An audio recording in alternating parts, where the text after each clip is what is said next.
All right, let's dive right in. Today, we're looking at a really fascinating article that imagines this profound clash, not just between two leaders, but between two completely different ways of looking at the world.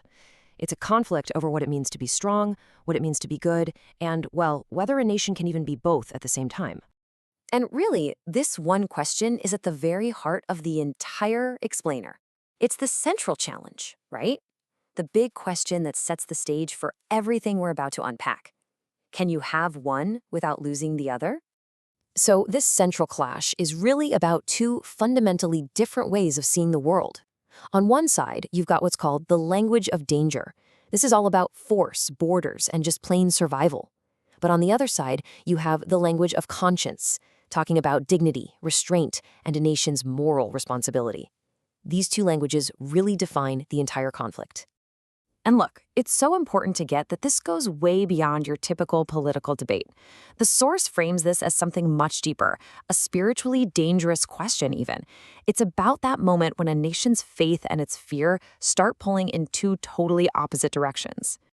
So to get a handle on this debate, let's meet the key voices in this sort of imagined conversation. First up, Donald Trump, who argues that a leader's number one job is protection, period. Then there's the fictional Pope Leo XIV, who pushes back, saying power has to have moral limits. We also hear from J.D. Vance, who basically sees the just war tradition as a necessary evil for a broken world. And finally, Archbishop Garcia Siller, who's there to warn us that fear, well, fear can be used to excuse way too much. Okay, so our first major battleground is the brutal reality of war and the use of force. And the big question here is, can a nation's strength actually remain moral? Think about it. When a nation is facing a genuine threat, where is that line? This is the core dilemma. At what point does a leader's obligation to act, to maybe even go to war, become their duty? And when does that very same action cross a line into becoming a moral failure? So, from one perspective, the greatest moral failure is doing nothing. This view says that if a leader sees a clear danger on the horizon and just sits on their hands, that's not keeping the peace. That's being irresponsible. And it's the people who will pay the price for that inaction. But then you get the counterargument, right? From this viewpoint, moral failure kicks in the second that leaders start talking about destruction as if it's some kind of wise strategy. It suggests that a rush to war is often just impatience and aggression, simply dressing itself up in the noble language of duty. So the source really boils this whole tension down to two huge competing questions. On one side, what good is all this moral language if it's totally powerless to stop actual evil in the world? And on the other, what good is all that strength if it saves the nation, but completely corrupts its soul in the process? Now, this exact same conflict plays out at the border, a place where the demand for national order and the reality of human dignity can just collide with incredible force. The question is, can order still be humane? And here's the next key question, which gets right to the heart of the immigration debate presented in the source. What's the bigger betrayal for a nation? Is it failing to control who comes in, or is it forgetting the humanity of the person who shows up at your door? The argument for order, for control, frames the border as an absolute must-have. From this perspective, a border isn't just a line on a map. It's the foundation of a nation's identity, its laws, its whole future. And to give that up? Well, that's not compassion. It's surrender. But the counter-perspective warns that a nation's very soul is on the line here. It argues that, sure, a people can defend their home, but if they do it by dehumanizing others, by talking about them as a stain or a threat, they might just save the border but lose their moral character in the process.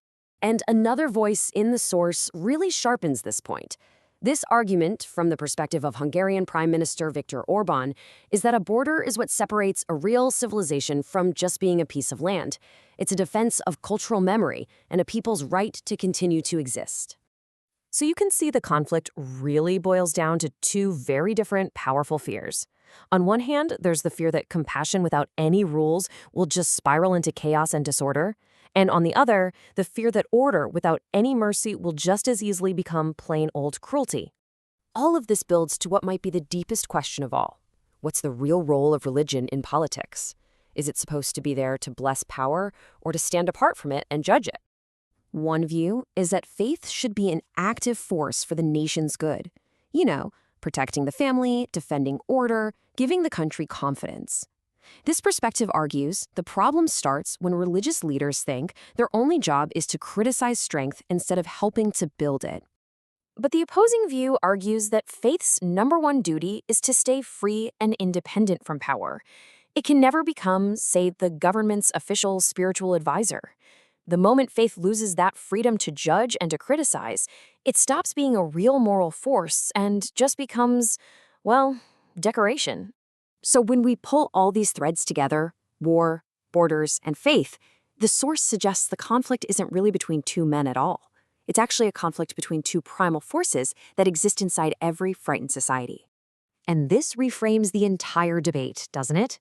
It stops being just about politics and becomes this timeless, internal struggle.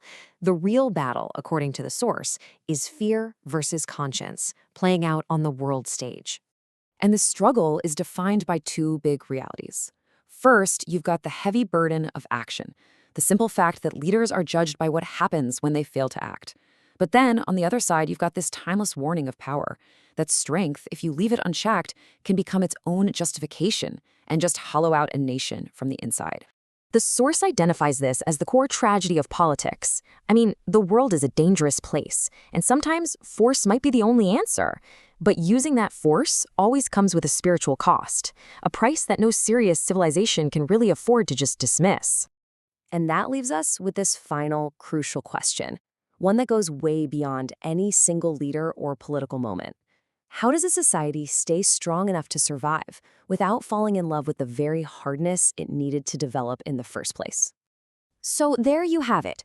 We've seen the arguments, the leader's duty to protect versus the soul's duty to preserve its humanity, the language of danger versus the language of conscience. And that final question? Well, that's where the debate leaves us. Thanks for joining this explainer. We'll leave you to think on that one.